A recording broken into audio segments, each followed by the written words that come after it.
Your Legs Media. You know what to do. Hit the like button, subscribe to the channel. Thanks. We got lots of stuff coming up.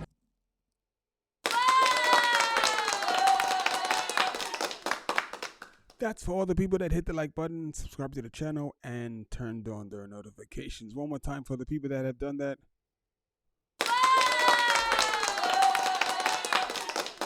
Yes. You see the thumbnail.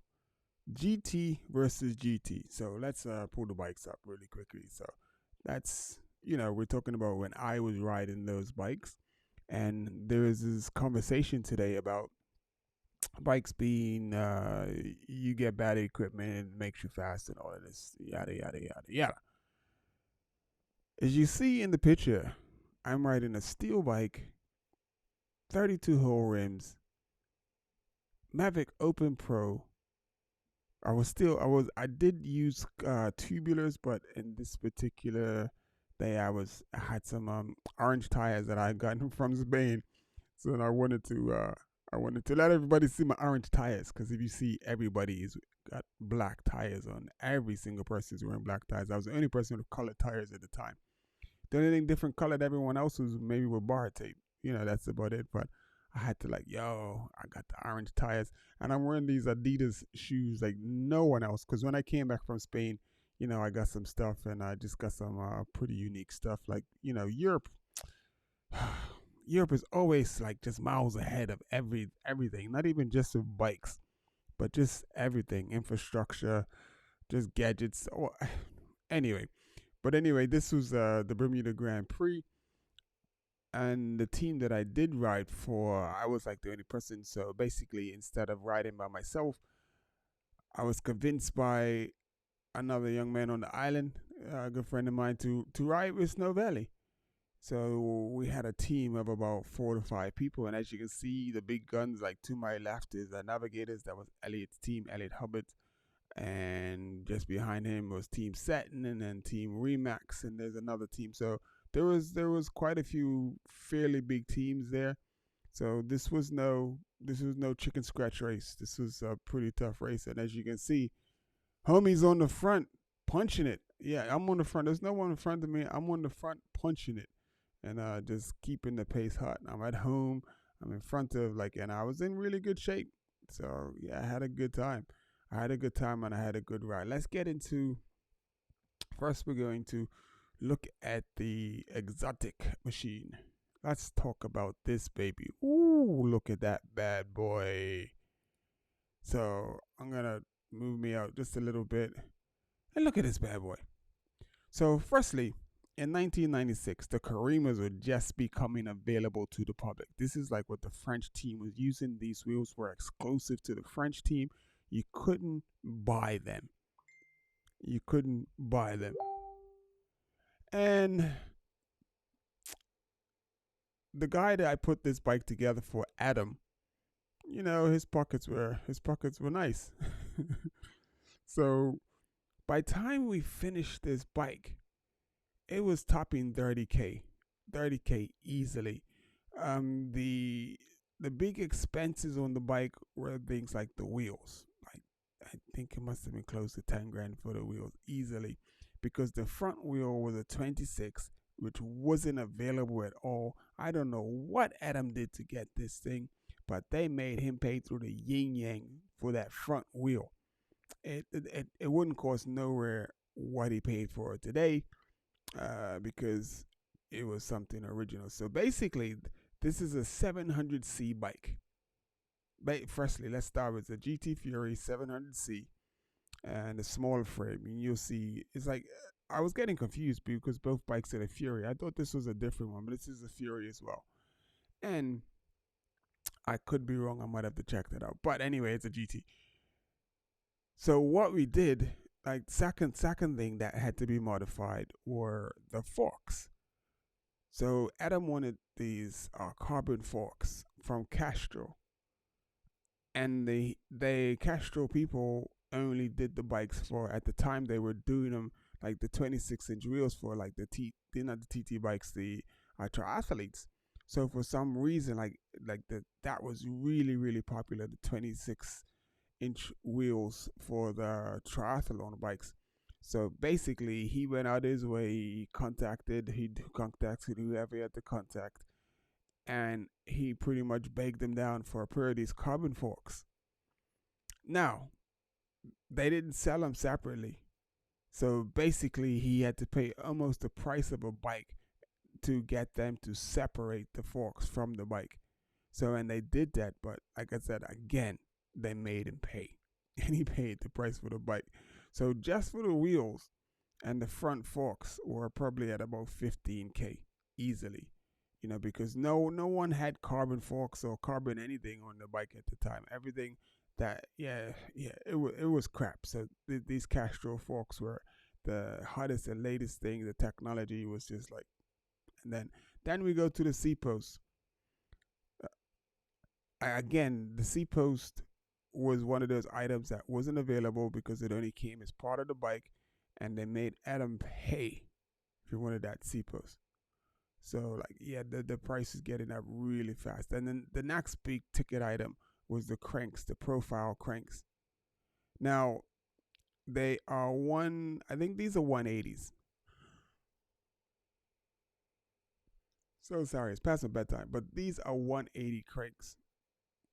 And the problem with this, long as you're going straight forward, you're good. You are good. But because of the forks are 26-inch forks, so it dropped the whole, you know, like the bottom bracket, it dropped the bottom bracket closer to the ground. So that meant like when you cornered, you you either couldn't paddle or you just have to be careful and going to the corner, make sure it's not too like the picture that I'm in on the bike. I would have never been able to go through the corner like that on this bike. Never, never, never. So that's this bike. So that was the big ticket items: the wheels, the cranks, and there's some prototype brakes on there as well. So everything was just modified, and it was beautiful. It was beautiful to ride. It felt good. It looked good, and then everything is tubular as well too. So yeah, it was on the next level. So let's look at the GT Fury road bike. This is the bike that I actually raced. This is my race bike, the GT Fury. So I made it like heavier because I wanted the rims to match. So I went and got the rims painted and built them back up. So the purple rims to match the sort of like purpley blue, dark purpley blue bike.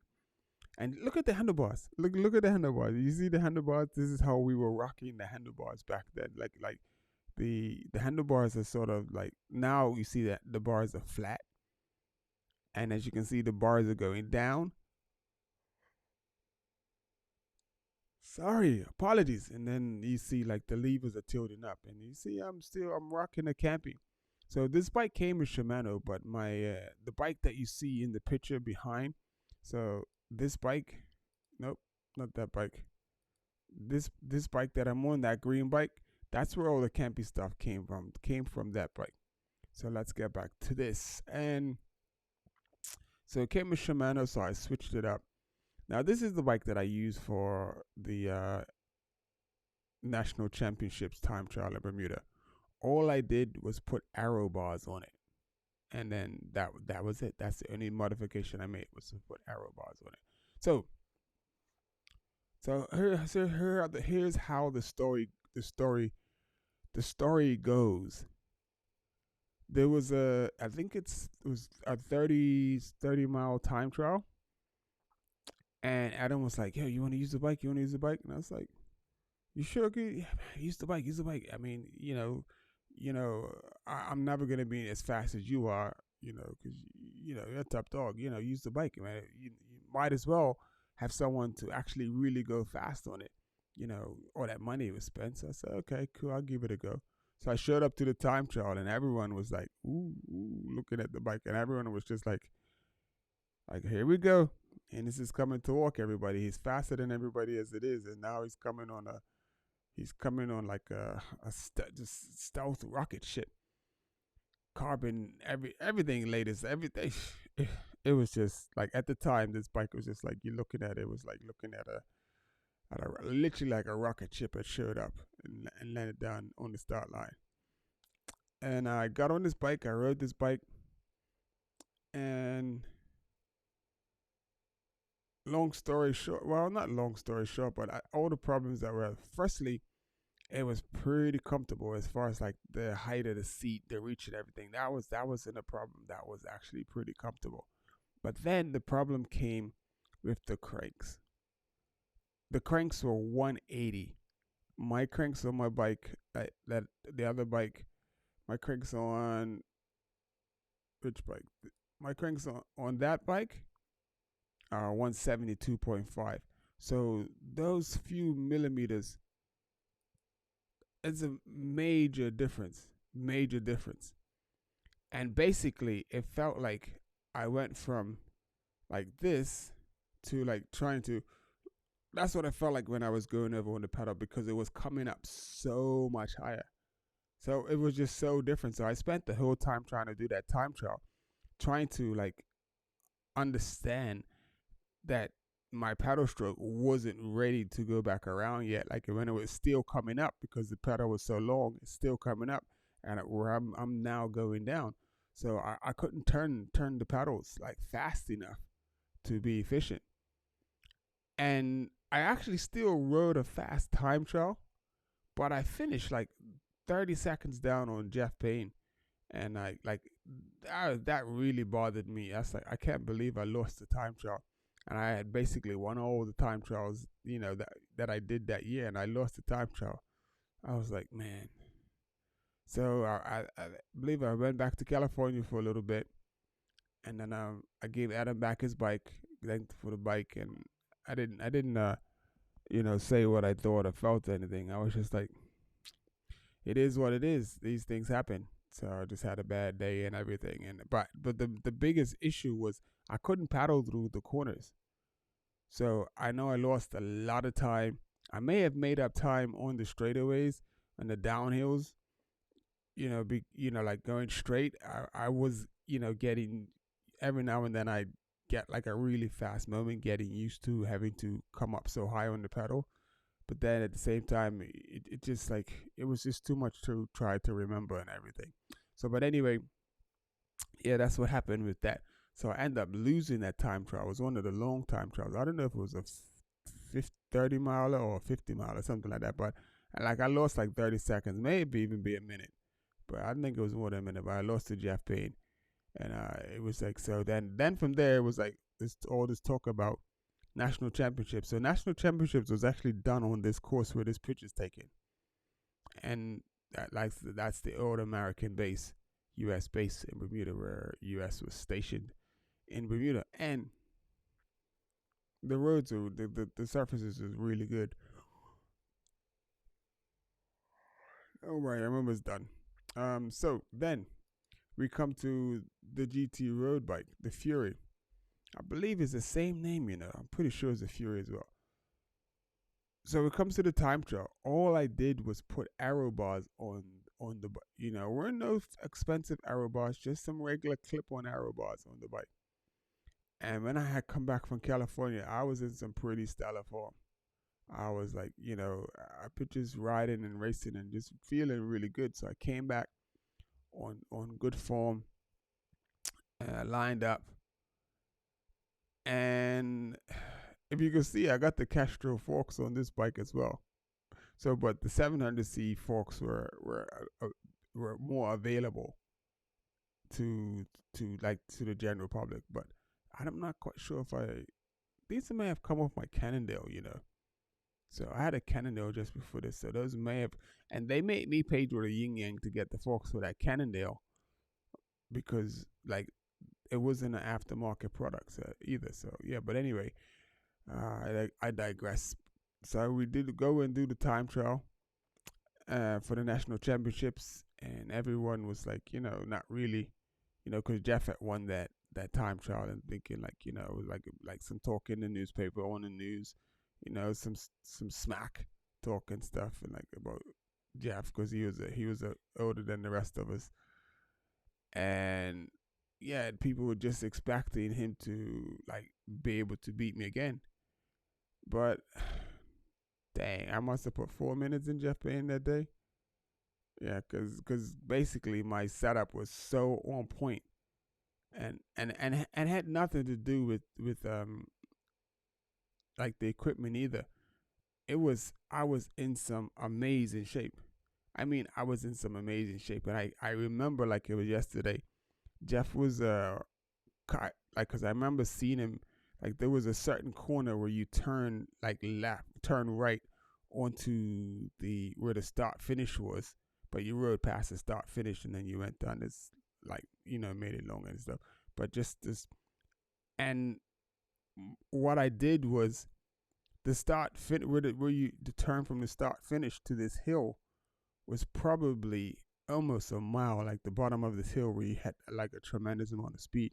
So the first time I passed Jeff, because we did about maybe 5 or 6 laps of this course, like, so it was a loop course, and I remember passing Jeff like on that first corner, and it must have been about a mile and a mile and a half, and each time I crossed him, I must have pushed him back 400 or 500 meters. So the first time he was at the corner, the next time he was 500 meters before the corner, the next time another maybe 500, 600. Because as I saw him, and I was getting paranoid because I remember seeing him like at this, like the McDonald's, and I thought like, yeah, he was at the McDonald's last time. But I was just thinking too much. And so I rode even harder. I just like went. I said, "Oh my God," because I thought he was getting time back. And then the next thing I knew, he was coming down the hill. He was still on the hill when I was reaching the hill. And from the hill to the corner, that was about probably about 2 to 3 minutes, maybe. Because no, no, because I pushed him way back. Because I remember he was at the corner, then he was at the baseball field, then he was just before McDonald's, then he was on the hill, and the last time I saw him, he was like cresting the other side of the hill. He was still coming up the hill. I had been up the hill, and then that's when I sort of like, and I just sort of pushed it home, and that must be like a 3 to 4 minutes from the back of that hill. So you got to go over that hill, down that hill, on that long straight, this long straightaway, and then a right turn to the start finish. So I just was like, this was the road bike. I did all of this on the road bike. Look, there's no special wheels on it, anything. It's just 32 hole rim, and the bike was heavier too because guys that have been crying like the regular alloy rims. So I had them painted. I had the wheels painted. So I'm carrying what would be considered today as extra weight, which really didn't matter to me. Then I didn't notice it. I could care less. And I had an amazing ride. It was just like, yo, and I won the national championship. So anybody from Bermuda, I'm still waiting for my national championship jersey, and I would like my national championship jersey so I can put it on the mantle with my kids' jerseys up there. Imani and Amo's football jerseys, like when she was 6 and he was 3. I got them framed, and I would like to put my national championships jersey. So Bermuda, I'm waiting for my 2 national championship jerseys.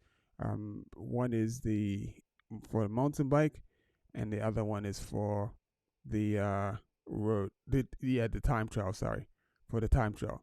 I really messed the road thing up. I was feeling myself, and I lost the road race because of my arrogance. So at the time, so I should have had the road championships as well. But Mr. Arrogant, Mr. Feeling himself, Mr. Thinks he's better. He thought he was like better than everyone else, and no one, So yeah, that was my own damn fault. So anyway, that was it. I hope you got some from that. Wow, 19 minutes. God dang it. Didn't mean to be that long. But anyway, it's a good comparison. Hope you check it out. Hit the like button, subscribe to the channel. Remember, for all of your heat press, check out the guys Color Pro. And for the last business card you ever buy, Vice card, link is in the description. Check them out.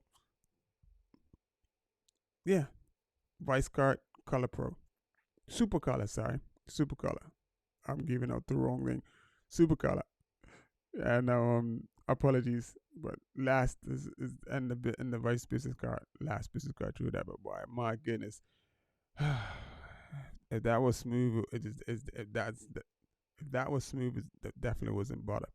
Anyway, let me be out. Remember to hit the like button, subscribe to the channel, turn on your notification. Appreciate you. Thank you for tuning in. And on to the next one. What video we got coming up? Like, I don't know. I've been thinking of some stuff, but yeah, we'll see. We'll get you. All right. See ya.